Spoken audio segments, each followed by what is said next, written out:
Good morning, students. Welcome back. And we were discussing the chapter reproductive health. Today, we will be carrying forward the topic contraceptive methods, and the major interest will be based on the natural contraceptive methods. There are three major methods in natural contraception. The first one is withdrawal or coitus interruption. The second is lactational amenorrhea. The third is natural abstinence. Let's see what it is about. Well, withdrawal method, as the name suggests, the male in this method, the male removes the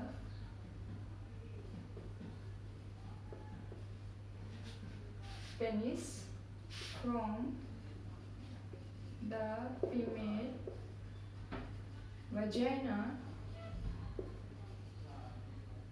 before ejaculation. बेटा हमें पता है कि जो सीमेन है वो sperm carry करता है, तो सारी की सारी जो सेक्सुअल एक्टिविटी है वो नॉर्मल होगी, कोइटस होगा, ठीक है। कोइटस के दौरान मेल अपना रिप्रोडक्टिव ऑर्गन जो कि पेनिस है will be placing inside the female vagina. लेकिन जो डिफरेंस होगा वो क्या होगा कि यहाँ एजेकुलेशन से पहले ही जो मेल है वो अपने सेक्स ऑर्गन को रिमूव कर लेगा फीमेल के रिप्रोडक्टिव ट्रैक्ट से। Hence no ejaculation. एजेकुलेशन क्या है? It is the process of depositing the semen to the female's genitalia. Okay, तो एजेकुलेशन से पहले सेक्स ऑर्गन को रिमूव कर दिया गया है, यानी कि सीमेन जो है वो फीमेल बॉडी से बाहर रिलीज किया जा रहा है। Semen is released outside the body of female. Semen released outside the female body. Fine. तो क्या ये इफेक्टिव होगा? Well, the chances of its failure are high. Why? Because बेटा जब लास्ट कोइटस हुआ होगा, लास्ट इजैकुलेशन हुई होगी, तो उस टाइम के स्पर्म्स जो हैं मेल के जेनिटल्स में जो है रह जाते हैं, स्टिक कर जाते हैं। तो जब भी नेक्स्ट वो होगा, कोइटस होगा और सीमेन जो है रिलीज किया जाएगा, तो वो या जो प्रीकम होता है, सीमेन प्रीकम जो है फ्लूइड है जो कि इजैकुलेशन से पहले मेल रिप्रोडक्टिव ऑर्गन को मॉइस्चर करने के लिए रिलीज किया जाता है बल्बोयूरेथ्रल ग्लैंड्स और बाकी के ग्लैंड से, ठीक है। अब ये जो secretion moisture kind fluid like substance शुरू में सिक्रेट किया जा रहा है, ये क्या करता है बेटा, जो भी स्पर्म्स ऑलरेडी मेल के रिप्रोडक्टिव ट्रैक्ट में स्टिक्ड हैं लास्ट कोइटस से या लास्ट इजैकुलेशन से, वो उसको अपने साथ रिमूव करता हुआ बाहर ले आता है। और हो सकता है कि उनमें से कुछ स्पर्म्स अभी भी वायबल हो, वो अभी भी रिप्रोडक्शन के लिए कैपेबल हो, फर्टिलाइजेशन के लिए कैपेबल हो, एंड जो प्रीकम है या जो ये प्रीकम है, ये जब फीमेल के जेनिटलिया में अंदर स्टिक करेगा तो चांसेस हैं कि there will be pregnancy. Okay, so failure rate is higher in withdrawal or coitus interruption method. Next is lactational amenorrhea. Lactational amenorrhea क्या है बेटा? इसमें है कि जो न्यू मदर होती है वो अगर एक्सक्लूसिवली ब्रेस्ट फीड कर रही है, new mother who exclusively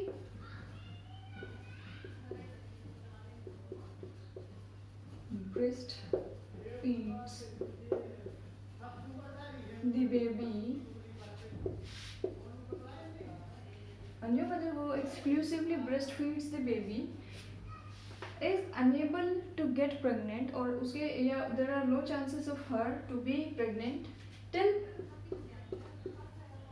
6 months post delivery. Delivery के 6 महीने बाद तक जो लेडी एक्सक्लूसिवली ब्रेस्ट फीड करवा रही है अपने बच्चे को, उसके चांसेस बहुत रेयर हैं प्रेग्नेंट होने के। क्यों? Because of the release of the oxytocin hormone.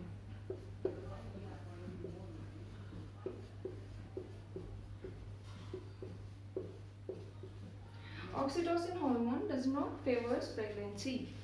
लेकिन ये जो है लैक्टेशनल एमेनोरिया, ये सिर्फ और सिर्फ मैक्सिमम 6 मंथ्स तक जो है कारगर साबित हुआ है। उसके बाद इसके फेलियर चांसेस बहुत हाई हो जाते हैं। ठीक है बेटा, जिन पेरेंट्स के, जिन सिबलिंग्स के बीच में 1 साल या 1.5 साल इस तरह का गैप होता है, वो उनके पेरेंट्स जनरली इस चीज़ के शिकार हुए होते हैं, उनसे ये मिस्टेक हो रखी होती है। ठीक है, अब बात करते हैं नेचुरल एक्सिस्टेंस की।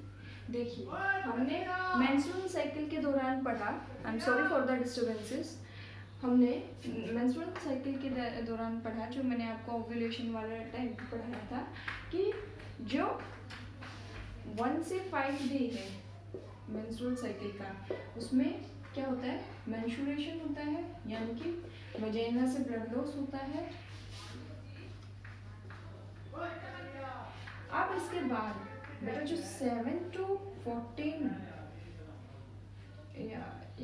7 to 14 जो 7 to 14 पीरियड है, ये फर्टाइल विंडो होती है किसी भी की। क्या है? Fertile window. क्यों? क्योंकि हमें पता है कि मेंस्ट्रुअल साइकिल के 15th डे जो है ओव्यूलेशन होता है। 15th डे ओव्यूलेशन या रिलीज ऑफ ओवा होगा। ठीक है, तो बेटा स्पर्म हमने पढ़ा है कि ओवा सिर्फ 24 आवर्स के लिए अवेलेबल होता है। ठीक है, एम्पुला में 24 आवर्स के लिए अवेलेबल होता है ओवा। अगर स्पर्म को ओवा को फर्टिलाइज करना है तो स्पर्म को या तो ऑलरेडी वहाँ होना चाहिए। अगर स्पर्म ऑलरेडी अंदर रिलीज कर रखा है तो हमें पता है कि स्पर्म की यूट्रस के अंदर जो लाइफ है वो कितनी है, 2 डेज की होती है। ठीक है, तो मान लो अगर 1 दिन पहले कोइटस हुआ है तो भी प्रेगनेंसी होने के चांसेस हैं। अगर 2 दिन पहले हुआ है तो भी कोइटस होने के चांसेस हैं। अगर मान लो स्पर्म गुड क्वालिटी के हैं तो हो सकता है उससे पहले की डिपॉजिटेड स्पर्म भी अभी तक वहाँ वर्किंग कंडीशन में हो, मूविंग हो या वायबल हो। ठीक है, इसीलिए बेटा हम सिक्योर लर्निंग के लिए इस 7 डे से लेके 14th डे तक की जो विंडो है, फर्टाइल विंडो, इसमें अवॉइड करते हैं क्या, कोइटस। Avoid coitus. इसमें चांसेस हाईएस्ट होते हैं इस चीज़ के, प्रेगनेंसी के। 15th डे ओव्यूलेशन हो जाता है, उससे पहले हम 7 to 14th जो एक ये वीक है इसमें कोइटस को अवॉइड करते हैं, so as to avoid the pregnancy. यहाँ तक क्लियर हुआ? अब बात करते हैं टर्मिनल मेथड्स की। ये जितने भी अभी तक हमने कॉन्ट्रासेप्टिव मेथड्स पढ़े हैं, ये हमने किसके अंडर पढ़े बेटा? ये हमने पढ़े थे टेम्परेरी मेथड्स के अंडर। टर्मिनल मेथड या फिर यूं कह लो परमानेंट मेथड्स। परमानेंट कॉन्ट्रासेप्शन कैसे अचीव की जाती है? 2 तरह के मेथड है बेटा, वास्केटोमी एंड ट्यूबकटोमी। वास्केटोमी क्या है?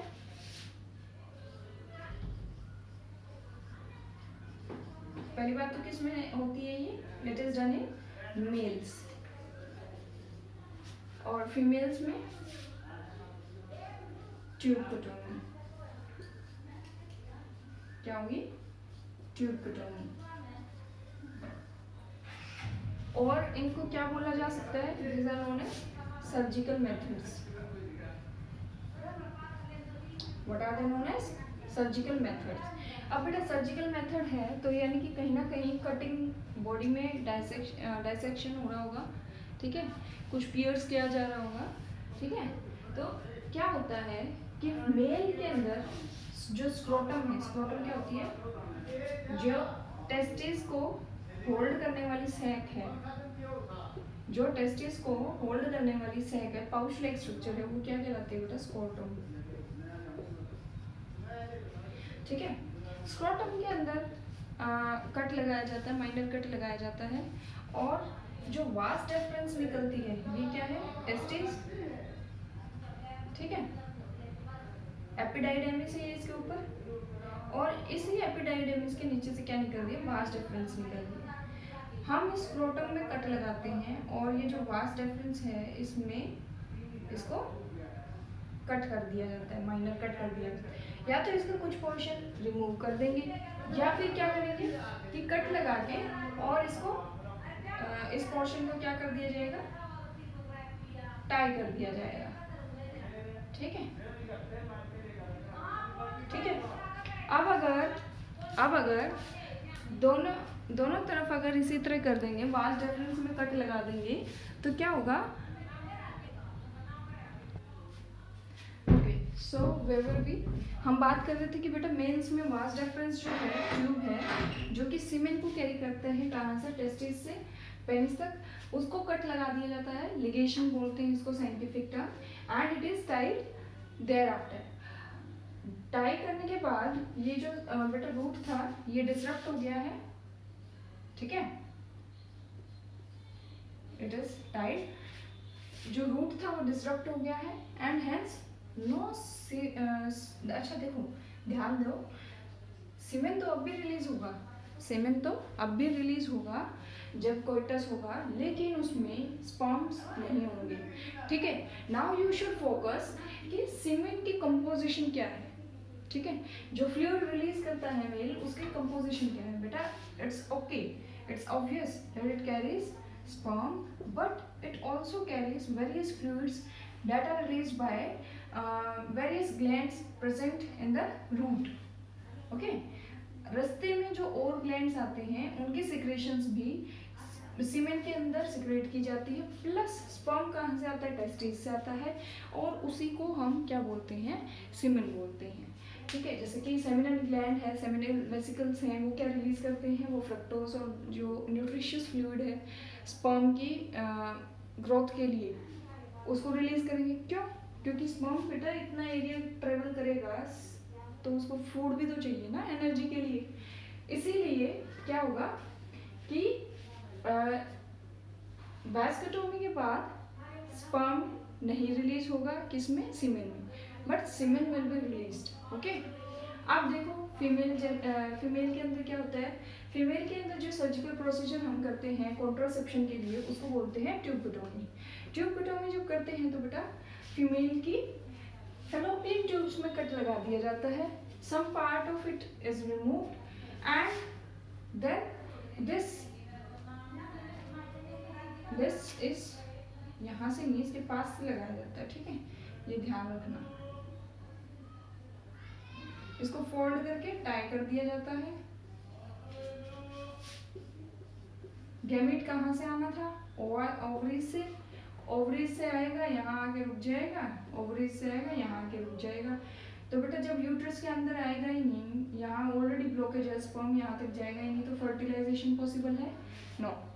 और फर्टिलाइजेशन नहीं होगी तो there will be no pregnancy. Fine. Females में it is known as tuberculosis, males में it is known as vasculosis. अब क्या याद रखना है हमें? ये जो इंडिया में इंदिरा गांधी के टाइम पे जो है सर्जिकल मेथड को हाईली अडॉप्ट किया गया था। Surgical contraception is also known as sterilisation. It is also known as sterilisation. Surgical contraception is known as sterilisation.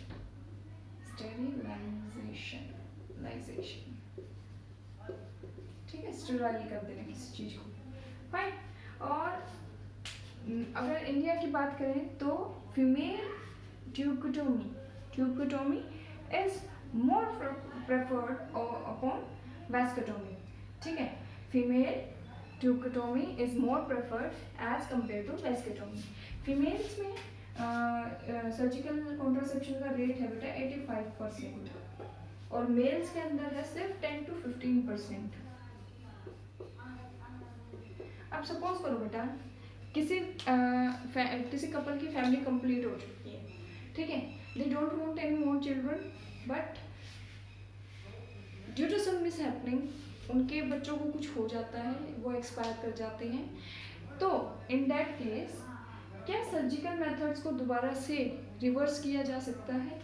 Yes, it can be done, लेकिन द मतलब रिवर्सिबल रेट होने के बाद जो प्रेगनेंसी रेट है वो इतना अच्छा नहीं है, ठीक है।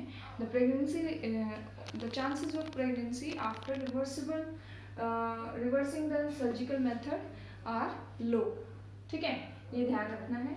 ऑपरेशन होने के बाद, सर्जिकल मेथड होने के बाद इसको रिवर्स किया जा सकता है, यानी कि ये दोनों लाइगेट की जा सकती हैं, जोड़ी जा सकती हैं खोल के दोबारा से, यहाँ से फेलोपियन ट्यूब दोबारा से अटैच की जा सकती है, ज्वाइन की जा सकती है, लेकिन इसके बाद प्रेगनेंसी के चांसेस हो पाने बड़े कम हैं, ठीक है। यहाँ तक हुआ, आगे चलते हैं। आगे बात करेंगे एमटीपी के बारे में। What is MTP? MTP is medical termination of pregnancy, जिसको आप अब आगे बात करते हैं एमटीपी के बारे में। ओहो, धोखा हो गया ये तो। मेडिकल टर्मिनेशन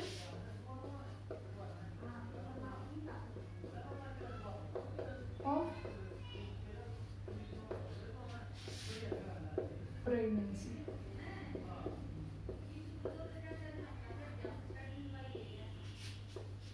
देखिए बेटा, मेडिकल यानी कि it is assisted by nurses और द मेडिकल स्टाफ। टर्मिनेट करना किसी चीज को, यानी कि एंड कर देना। Pregnancy means pregnancy, okay. जब हम डॉक्टर्स की हेल्प से किसी भी प्रेगनेंसी को ख़त्म कर देते हैं, एंड कर देते हैं before the delivery of the child और द 9 months पीरियड, 9 महीने पूरे होने से पहले डॉक्टर्स की या मेडिकल स्टाफ की मदद से प्रेगनेंसी को ख़त्म कर देना is known as medical termination of pregnancy, and in short it is known as MTP. अब देखो एमटीपी किन केसेस में हो सकती है। पहले क्या होता था बेटा, कुछ टाइम पहले तक मेडिकल लाइन को या मेडिकल नॉलेज को बड़ा ही मिसयूज किया जाता था, ठीक है। मेनली किस लिए एमटीपीज की जाती थी? सबसे पहली बात थी एमिनोसेंटेसिस। एमिनोसेंटेसिस की मदद से इंसान ये पता लगा लेता है, स्टाफ ये पता कर लेता है कि सेक्स क्या है बच्चे का, ठीक है, जो ग्रोइंग फिटस है उसका सेक्स क्या है। In case it is male, the person or the pregnancy is preferred. In case the child or the fetus is female, then the couple moves for MTP. Why? Again the same reason, the lack of social awareness, the lack of understanding, and might be the lack of humanitarian values. लड़कियों को बहुत समझा जाता है और उन्हें उनको बेटा वूम के अंदर ही खत्म कर दिया जाता है। तो पहले रीज़न एमटीपी का मेजर रीज़न क्या था? इनफैक्ट आज भी है, जो एक्चुअल डाटा है वो हमारे पास नहीं अवेलेबल हो पाता है। जो सरकारी गवर्नमेंट की तरफ से प्रोवाइड किए जाते हैं रिकॉर्ड्स, बेटा उसका डाटा रियलिटी से काफ़ी लोअर लेवल पे जो है एक्चुअल नंबर्स को शो करता है, ठीक है। आज भी एमटीपी करवाने का मेजर रीज़न यही है कि जो वूम के अंदर फिटस है वो क्या है, वो फीमेल है, ठीक है। फीमेल फिटस को पेट के अंदर ही, वूम के अंदर ही मार देना, एमटीपी करवा देना is known as female foeticide. And उसको बर्थ लेने के बाद, न्यूली बोर्न बेबी को बर्थ के बाद आफ्टर बर्थ मारना is known as female infanticide. Infant यानी कि छोटा बच्चा। अब देखिए, ये तो हमने बात की इलीगल क्या रीज़न है, मेजर रीज़न एमटीपी का। एक्चुअल में गवर्नमेंट किन कंडीशंस में एमटीपी को परमिट करती है? आज के टाइम पे एमटीपी करवाना बेहद मुश्किल है, ठीक है। आपको एक जेन्युइन रीज़न चाहिए, आपको प्रॉपर अपने आप को प्रूव करना होगा कि yes it is necessary to go for MTP. Doctors को भी, गायने को भी जो है रीज़न देना पड़ता है कि एमटीपी क्यों करी जा रही है, ठीक है। अच्छा, जो जेन्युइन रीजंस हैं वो क्या क्या हैं?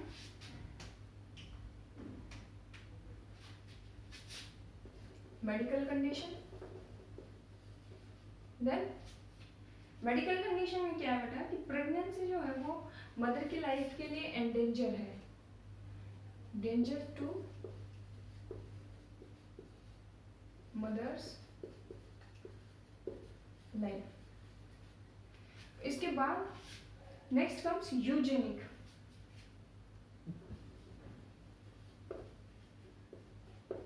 यूजेनिक्स एक ब्रांच है बेटा जेनेटिक्स की जिसमें कि जेनेटिक स्टडी की जाती है, ठीक है। यूजेनिक में क्या यूजेनिक रीजन क्या रहेगा कि जो ग्रोइंग बेबी है, फीटस बोलेंगे, बेबी नहीं बोलेंगे, उसको कोई जेनेटिक डिसऑर्डर है और वो सरवाइव नहीं कर पाएगा, या कुछ और ऐसी कंडीशन है that less chances of survival of the fetus. Fine. Medical reason देखा, यूजेनिक रीजन देखा, इसके बाद ह्यूमैनिटेरियन अप्रोच।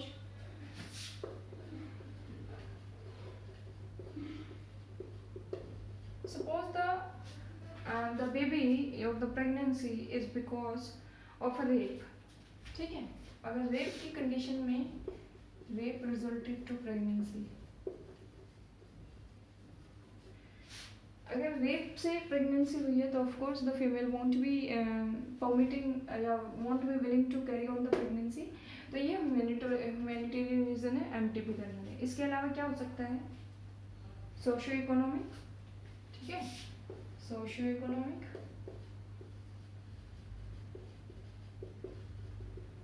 यानी कि फैमिली is complete,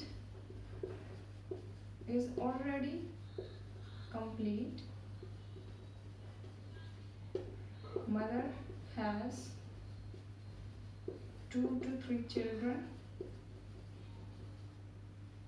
तो इस केस में क्या होगा बेटा, जो बेबी आएगा इस फैमिली के अंदर उसको वो केयर और वो रिसोर्सेज नहीं मिल पाएंगे जो कि 2 या 3 बच्चों को मिल जाएंगे, क्योंकि जो रिसोर्सेज अवेलेबल होंगे वो भी डिवाइड हो जाएंगे, वो एक और बच्चे के साथ में डिवाइड हो जाएंगे। तो socio economic is one of the other reason for the MTPs. इसके अलावा कुछ हो सकता है, बताइए। In case the female had some contraceptive device, IUD. अच्छा देखो, एक चीज हमने मिस कर दी है, आईयूडीज तो होते हैं intra uterine devices, contraceptive devices, बेटा इसके अलावा भी इम्प्लांट्स नाम से एक और कैटेगरी है इनकी कॉन्ट्रासेप्टिव्स की। इसमें क्या होता है कि कैप्सूल्स प्लेस कर दिए जाते हैं, कहाँ, स्किन के अंदर, स्किन के पैच के अंदर कैप्सूल्स प्लेस कर दिए जाते हैं, और ये कैप्सूल्स क्या कैरी करते हैं, हार्मोन, जो कि कॉम्बिनेशन हो सकते हैं प्रोजेस्टेरॉन, या फिर ओनली प्रोजेस्टेरॉन की हो सकती है, या फिर प्रोजेस्टेरॉन प्लस एस्ट्रोजन, ठीक है। इम्प्लांट्स क्या करते हैं बेटा, ये कैप्सूल्स स्लोली जो है हार्मोन को रिलीज करते हैं ब्लड स्ट्रीम के अंदर, और साइकिल के साथ साथ साइकिल के अपोजिट डायरेक्शन में हार्मोन लेवल्स को बढ़ाते हैं, ठीक। तो अगर जब फेवरेबल कंडीशन होगी तब हार्मोन लेवल अगर प्रॉपर नहीं होगा तो क्या प्रेगनेंसी हो पाएगी, नो। इम्प्लांट्स के अलावा एक और होता है injections. Famous injection is DMPA. DMPA stands for deoxy DMPA stands for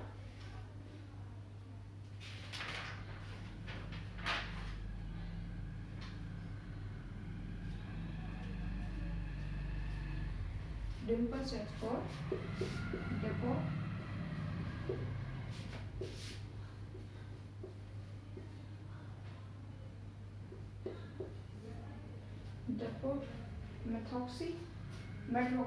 depomethoxy. Some chemicals are so medroxy, progesterone acetate. इसके इंजेक्शन लगते हैं बेटा, ये मंथली भी लग सकते हैं और 3 to 6 मंथ्स के गैप पे भी लगते हैं, ठीक है। डिपो यानी कि आपकी बॉडी के अंदर है, लेकिन इफेक्ट दिखाना धीरे धीरे, रिलीज धीरे धीरे होना शुरू होगा। ठीक है, ये दो और तरीके हैं। सपोज फीमेल में से किसी एक कॉन्ट्रासेप्टिव उस पर चल रही थी, लेकिन उसका कॉन्ट्रासेप्टिव फेल कर गया है, तो उस केस में भी क्या होगा, एमटीपी हो सकता है। ठीक है, इतना क्लियर हुआ। अब देखो एमटीपी करने की जो लीगली जो करा जा सकता है एमटीपी, वो किया जा सकता है कितने वीक्स तक, कितने वीक्स की प्रेगनेंसी होती है, pregnancies of 40 weeks, isn't it, 40 weeks की। लेकिन जो एमटीपी है वो अप टू 12 वीक्स करना लीगली अलाउड है, नॉर्मल कंडीशन के अंदर 12 वीक्स तक किया जा सकता है। ध्यान दो, एमनियोसेंटेसिस जो है वो 6 टू कितने से कितने वीक तक डिस्कस किया था हमने। एमनियोसेंटेसिस जो था, what was amniocentesis,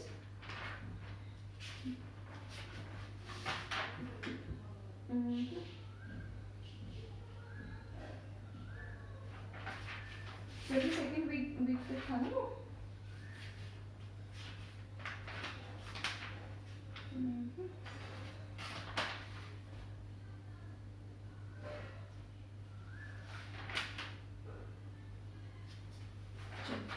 amniocentesis 22 weeks तक किया जा सकता है, 16 से 22 वीक्स तक, यानी कि फर्स्ट ट्राइमेस्टर के अंदर ये भी फर्स्ट ट्राइमेस्टर के अंदर हो सकता है। और लीगली 12 वीक्स तक परमिटेड है। इसमें मदर को ज़्यादा रिस्क नहीं होता, ना मदर को रिस्क कम होता है, और जो फीटस है वो भी कम्प्लीटली डेवलप नहीं होता, यानी कि उसमें सेंसेस इतने ज़्यादा प्रॉपर तरीके से डेवलप नहीं होती हैं। लेकिन सेकेंड वीक के अंदर भी काफ़ी सारी प्रेगनेंसीज की जाती है। जैसे जैसे प्रेगनेंसी बेटा बढ़ती है, वैसे वैसे फीटस का साइज ग्रो करता है, वो मैच्योर होता है, और उसमें अलग अलग तरह की डेवलपमेंट्स ऑब्जर्व की जा सकती हैं। फॉर एग्जाम्पल स्कल में कोई अनवांटेड सूचर तो नहीं है, सूचर होता है गैप बोन्स के बीच में, या हार्ट के अंदर कोई होल तो नहीं है, या कोई बोन ऐसी हो जो डिफॉर्म है। ठीक है, तो इस तरह की कंडीशंस जैसे जैसे फीटस ग्रो करता है दिखाई देती हैं। और सेकेंड ट्राइमेस्टर के अंदर भी, सेकेंड ट्राइमेस्टर बोले तो 4th वीक से लेके 4th मंथ से लेके 6th मंथ तक भी कुछ एमटीपीज अलाउड होते हैं, लेकिन उसमें मदर की हेल्थ को या लाइफ को रिस्क ज़्यादा होता है। ठीक है बेटा, जो एमटीपीज हैं वो वर्ल्ड में 1/5 of total conceived pregnancies count करती हैं। 1/5 कंसीव्ड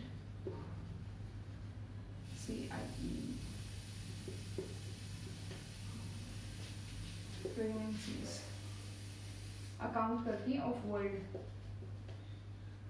अगर इसको फिगर्स में हम बात करते हैं, अगर इसी के बारे में फिगर्स में बात करते हैं, then it is around 45 to 50 million,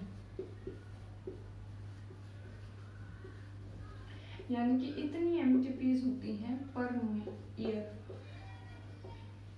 ठीक, तो देखो अगर ये एमटीपीज ना की जाती तो ये लोग भी हमारी ये नंबर भी हमारी पॉपुलेशन में ऐड ऑन हो जाता, वर्ल्ड पॉपुलेशन में। Hence it can be said that MTP is a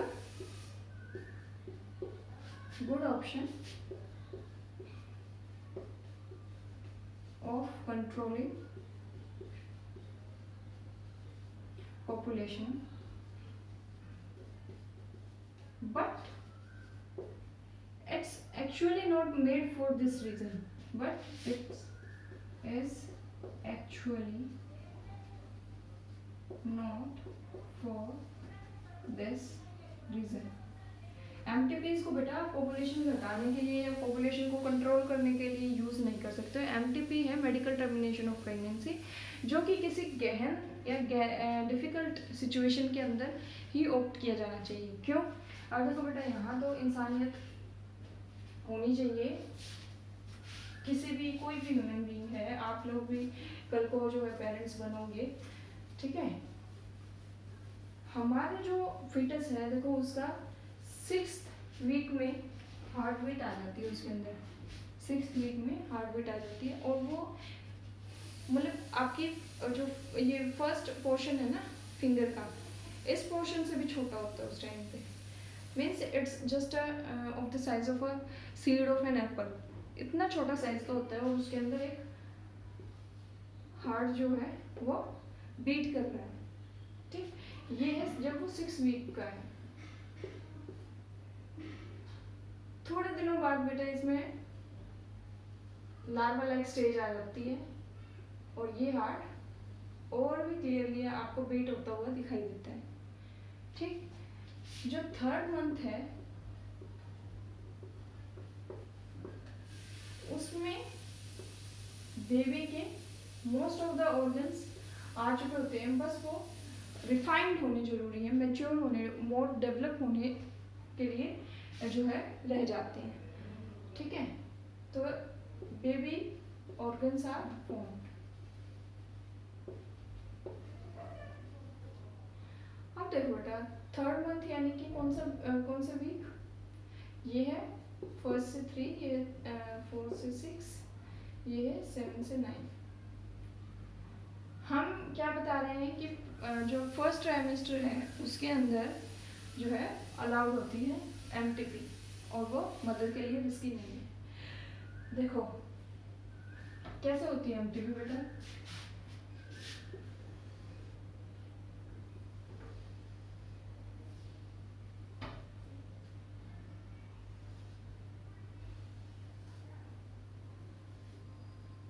suppose यहाँ ये सॉरी